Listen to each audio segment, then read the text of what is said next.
Je rappelle, chaque année, c'est près de 900 AVC, des crises cardiaques.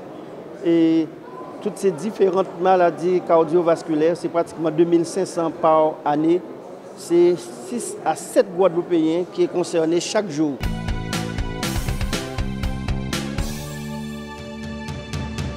Il faut rappeler que le département a 21 ports. Il y a 5 ports qui seront contenus dans cette plénière et qui vont permettre une gestion beaucoup plus dynamique. Je suis très satisfait que le fait que l'ensemble des élus, à l'unanimité, c'était pour la création de la SPL, pour la gestion des différents ports. Il faut rappeler aussi qu'en introduction, j'ai annoncé que nous allons faire une opération coup de poing pour les fuites d'eau.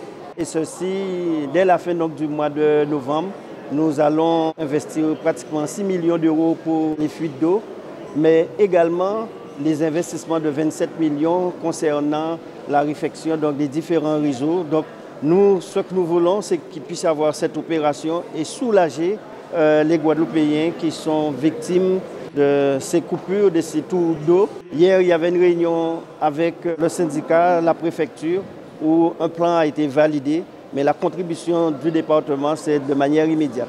Pratiquement une réflexion, depuis que le président l'avait annoncé, nous a donné cette feuille de route. Dès le début de la mandature, le président a montré sa volonté de faire évoluer nos ports pour que nos ports soient des espaces, je dirais, mieux pour servir les marins pêcheurs, mais aussi une dynamique économique et sociale, tout ce que vous voulez autour de cela. Aujourd'hui, nous arrivons au bout de cette réflexion avec une SPL qui va démarrer avec 5 ports, comme on l'a dit au départ. Le port de Gambourg, le port de Sainte-Rose, le port de Port-Louis, Trois-Rivières et aussi Petit-Bourg. Donc ces 5 ports vont permettre ce lancement de la SPL. Notre objectif est simple, revitaliser, redynamiser, donner de belles perspectives à ce que nos ports soient au service vraiment de la société guadeloupéenne et qu'on ne soit pas simplement dans l'investissement, mais dans un fonctionnement, je dirais, où demain, tout citoyen guadeloupéen devrait pouvoir profiter de ces espaces-là. On a surtout débattu sur la SPL Port de Guadeloupe. C'est un dossier, moi-même, je suis dans la commission avec Jean Dartron, qui préside la commission Port-Pêche, et donc on a travaillé. Donc oui, une plénière sereine, mais avec un discours exigeant de la minorité.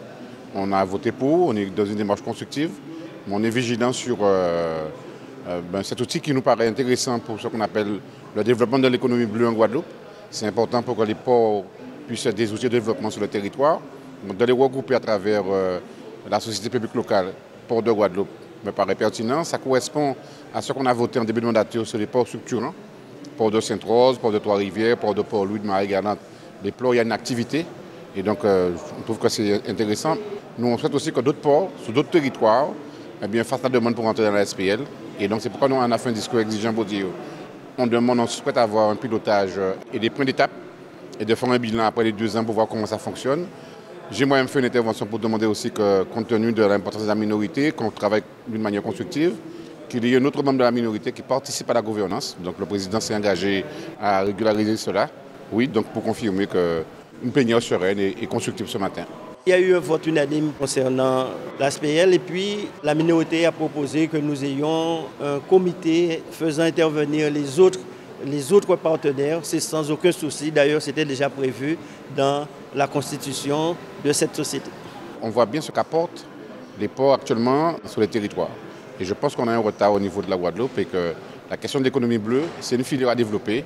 Et si on peut commencer par les ports et faire en sorte que les ports soient des outils d'attractivité pour le territoire, donc créer une SPL pour y arriver, une bonne démarche.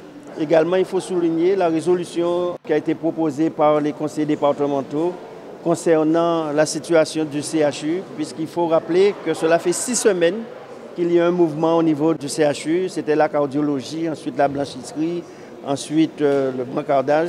Mais il est très important que les différents partis, CME, Direction générale, organisations syndicales puissent se mettre d'accord pour retrouver un climat de sérénité et que cela ne puisse pas pénaliser le transfert dans le nouvel équipement, puisqu'il faut rappeler que c'était prévu en septembre, ensuite en janvier, et là maintenant c'est en mars 2026. Donc on doit retrouver un climat de sérénité et aussi assurer la continuité des soins, puisque je rappelle, chaque année, c'est près de 900 AVC, des crises cardiaques.